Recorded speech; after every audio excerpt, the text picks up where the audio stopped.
Hi, I'm Subharwal. I'm a urologist from Peoria, Illinois. I am here in Cancun at the Galicia Hospital doing HIFU, which is high intensity focused ultrasound. I brought a patient from Peoria who is a young farmer who recently was found to have prostate cancer. He's extremely busy, and after long discussions and talking about complications, he elected to go with HIFU because of least amount of downtime and complications. He's a young guy, very well educated, and has chosen this treatment. So we both traveled together, and comforting to him is that his physician, his urologist, comes with him, and he's not in some foreign hands. So we will be here for 2 or 3 days. His treatment will be done, and he will recover and head back to the United States. I have been doing HIFU for about 3 to 4 years. I've had patients go back to work in as little as 5 days. Now that is not the norm, but the results have been quite incredible. And most of the patients that I've received are with just word of mouth. Hi, I'm Mark Newman.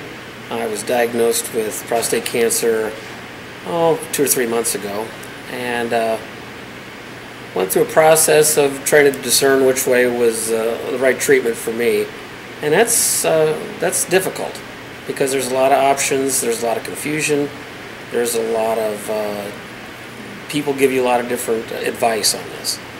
And my urologist recommended HIFU, but did in no way push me hard towards HIFU. He just presented it as an option, and he said he would be quite willing to go down whatever path I chose. So it was my decision, and so I started investigating some of the different options.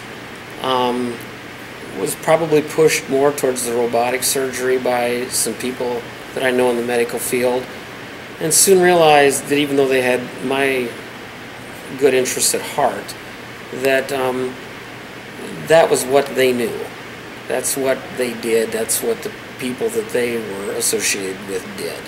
And so kind of felt that there was a bias towards that, which is natural. Kept coming back to the HIFU and talking to my Dr. Subharwal. He just thought that the possibilities of side effects were much less, less rehab time, and again I talked to some gentlemen that had some of these different options, the radiation and the surgery, and they were generally satisfied, but they all had side effects that I just didn't. I felt I would like to go around if I could, and so talking with enough gentlemen and then talking with some HIFU patients, really seemed like HIFU was the way to go with this.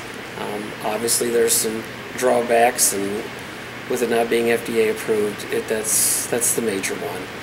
But I thought at my age, I plan on living a long time yet, and that if you take that cost over what I think my life expectancy is at this point, that I think the cost isn't that prohibitive. So went that way and ended up in Cancun. We're in the operating room with the patient. The patient is asleep, and he's under the anesthetic. He is stable, and he is being monitored by anesthesiologist. And the planning phase of the treatment has begun, and we have started now what's called a stacking procedure, where we're telling the machine where exactly to treat. Beauty of this treatment is we can absolutely treat what we want to treat and not damage what should not be damaged. So we can spare the nerves, the vessels, and the muscles. So once we have fine-tuned it, and then we are going to proceed with the treatment. So I describe this to my patients as this is a jeweler working with a chisel as opposed to an iron worker working with a sledgehammer. This is the chisel. We fine-tune the treatment as opposed to just hit it with a sledgehammer. We've done all the planning, and we have fine-tuned the machine with the prostate and essentially told the machine where we want to treat it. And that's where the human element comes in.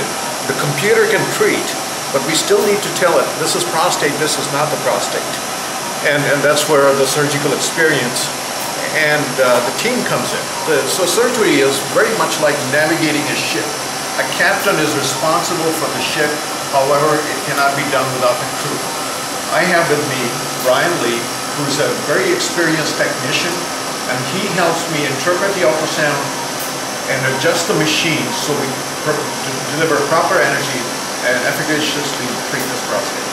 Hi, I'm Brian with International HIFU. I'm a clinical application specialist. I come in a few days early and assist the engineers with the setup of the equipment. We run the equipment through a gamut of preventative maintenance, and also we do some testing each month to make sure the machines are running up to snuff. And then on the following days, treatment days, we're assisting the doctors, as Dr. Subharwal had said, helping them through the study, reminding them of the various software features that can work to their advantage during the treatment. We also answer any questions they might have, and some of them may not have as much ultrasound prostate experience in their office, so we also help them with the imaging of the prostate. I'd like to introduce Karen Cornett. She's a clinical nurse specialist. She works with the patients from the moment they arrive and until they leave, and even afterwards. If they have any questions, they can always call Karen or her, one of her counterparts. Hi, I'm Karen Cornett. I'm a clinical nurse specialist with International HIFU. I help facilitate all of the treatments here in Mexico. I get patients ready to go before treatment, talk to them, and gather all their chart information. Once we get here, I do the patient education meeting, and I'm on call for patients 24/7 while I'm here at the location. The day of the treatment, you're going to be with me before, during, and after, and then I'm going to call and check on you after the treatment as well. And then after we go home, I will also be calling to check on you and make sure everything's going okay. Surgery starts with anesthesia, so the patient can have the treatment comfortably. We have with us today Dr. George Navarrete, who's a board-certified anesthesiologist. We did a general anesthesia was the most comfort for the patient. We use a normal anesthesia equipment that we use in a normal surgery room. We use a general anesthesia, a balanced general anesthesia. Hi, I'm Corey Smith. I'm part of the International HIFU treatment team.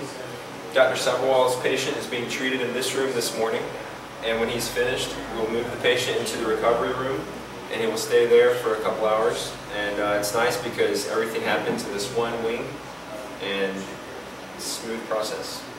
Without the team, the treatment probably would not happen. At least the patient would not get as good a result. So for the betterment of the patient, we've employed the team approach, and we're able to navigate through difficult waters. My name is Gail Newman, and my husband Mark is having this surgery today.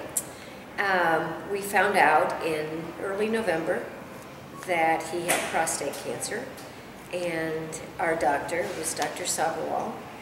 When Mark told me I did not go with him to his first meeting with him, and he told him he had 3 options, and he mentioned the radiation, and he mentioned the robotic arm, maybe that was it, and then he mentioned the HIFU, which he mentioned as a $25,000 treatment. He just mentioned it being expensive and it not being done in the United States.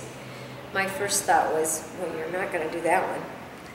But after reflection, his comment was, well, of course I'm going to do that one. And after talking to his doctor more, and Mark's mind was made up probably from the get-go that this was the way to go.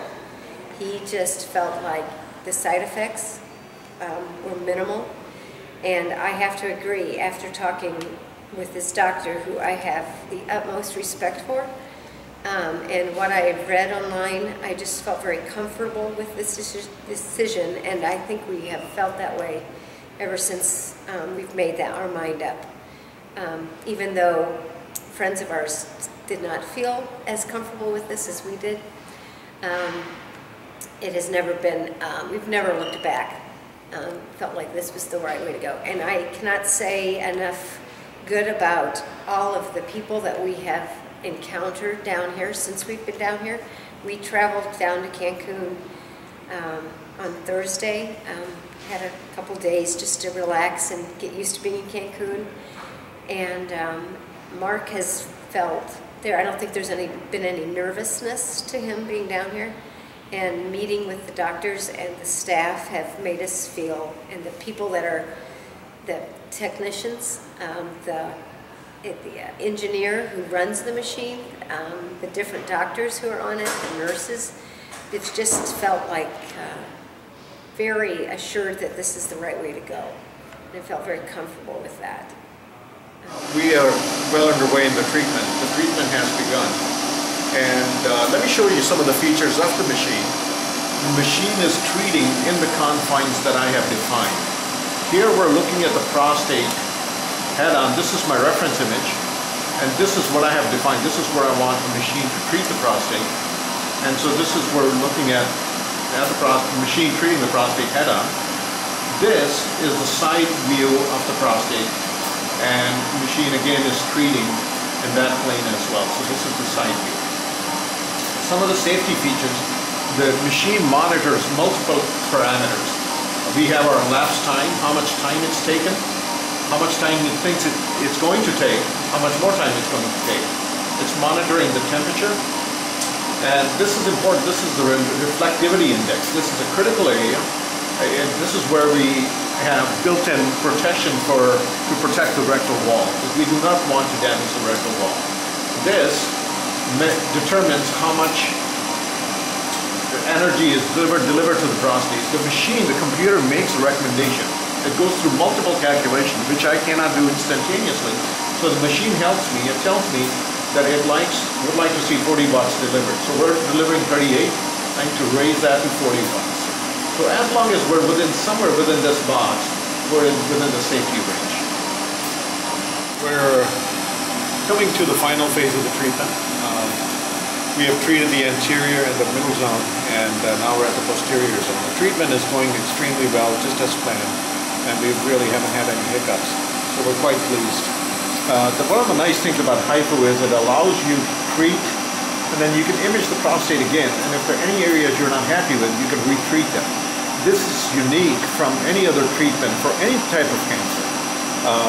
If you get radiation or if you get cryotherapy, you're waiting anywhere from 3 months to 2 years to see if you've had any areas that are not well treated. But the HIFU will allow you to do that instantaneously and under the same anesthetic, address that issue.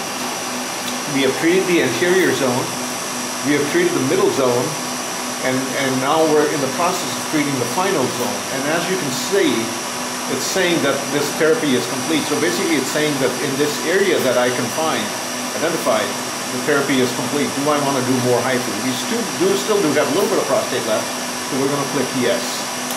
And here we go to what's called a stack, and we're going to update. And that's going to allow us to look at how good our treatment has been and if there's anything more we need to do. Now I've been monitoring it live, and I don't suspect anything unusual here, so I think we're going to be fine. And then we're going to step up and pick up any low prostate that's left. That would be the completion of the treatment. We are finished, and the treatment has gone extremely well and very smoothly, so there have been no hiccups. And again, I think the credit goes to technology and the team approach that US HIFU takes to deliver the care to its patients. The procedure is finished. The patient is awake. He is being transferred back to the recovery room, which is where he started in with the same nurse, so he'll be very comfortable. Once he is awake and they're comfortable that he's doing well, he will be taken back to the hotel. The nurses will check in on him today, and then most likely he will have some dinner tonight and enjoy the evening with his wife. And he's told me that he's going to go for a walk on the beach tomorrow and have some breakfast. So that there concludes HIFU. I hope this helps you in sort of expecting what to expect or knowing what to expect in your treatment. Thank you. Well, the night before the procedure, we met as a group. We met with Karen Cornett, and there were three patients, and then their partners were with them.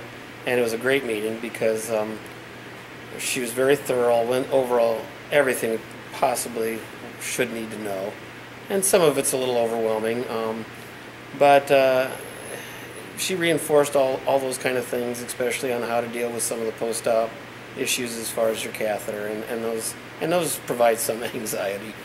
But very good meeting. Great to meet the other two guys that were going to also have the procedure done.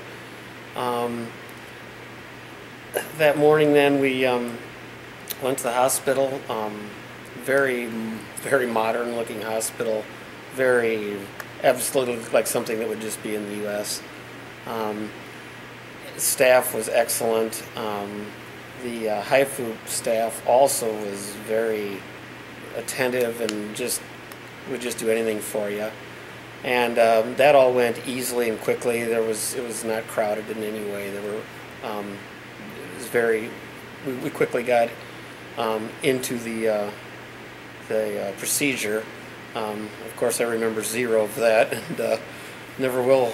I guess when I see it on videos, my only time I'll ever see what actually happened. But woke up from the anesthesia. Everything went just fine there.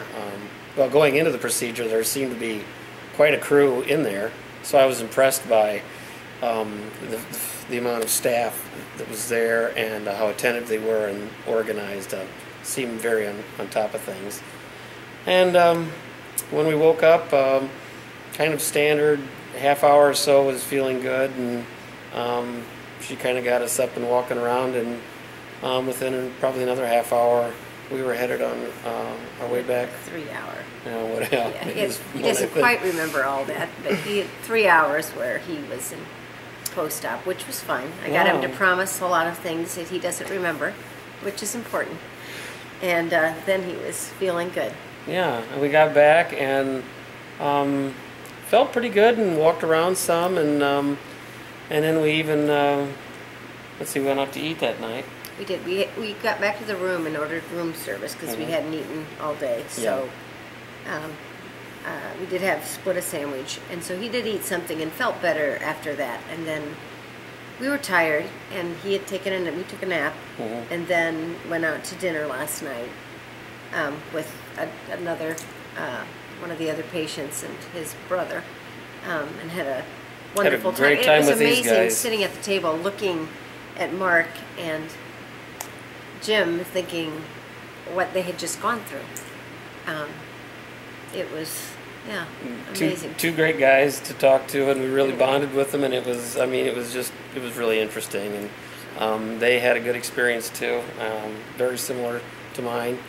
And so then next morning we just got up and we've eaten breakfast and feel good, and I think we'll get back into the routine here pretty soon, and I'm sure I know already I can't wait to get rid of this catheter, and I think everyone says that. I'd read that before, and I believe them now. Work very hard. It'll be nice to doing what he's supposed to say goodbye to that thing, but probably have that for a week or two, so we're staying one more day and plan to walk on the beach yet this morning and enjoy today, and then we fly back tomorrow.